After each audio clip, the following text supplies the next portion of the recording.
এনেকুৱা নহয় যে প্ৰত্যেকগৰাকী নাৰীয়ে নিজৰ হাজবেণ্ডৰ পৰা অকল টকা পইচা ধন সম্পত্তি বা এটা বিলাসী জীৱনৰ আশা কৰে, সেনেকুৱা নহয়।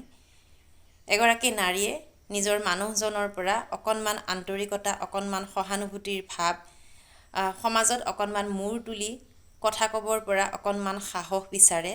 যদি তেওঁ অকণমান বেমাৰৰ অনুভৱ কৰিছে, গাটো বেয়া হৈছে, সেইখিনি সময়ত যাতে মানুহজনে এষাৰ মাত দিয়ক। তেওঁ নিবিচাৰে যে তেওঁ স্বামীয়ে আহি তেওঁ ভৰি হাত মালিচ কৰি দিয়ক, সেনেকুৱা তেওঁ কেতিয়াও নিবিচাৰে। বা হয়তো কোনো পত্নীয়ে নিদিয়ে নিজৰ স্বামীক হাত ভৰি মালিচ কৰি দিবৰ কাৰণে।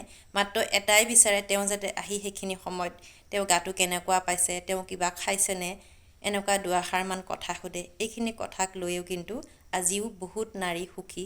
কেৱল টকা পইচা সা সম্পত্তিয়ে এগৰাকী নাৰীক হয়তো সেইখিনি সুখ দিব নোৱাৰে, যিখিনি সুখ মানুহজনৰ এষাৰ মাতত বা এষাৰ অকণমান সহানুভূতিত বিচাৰি পায়।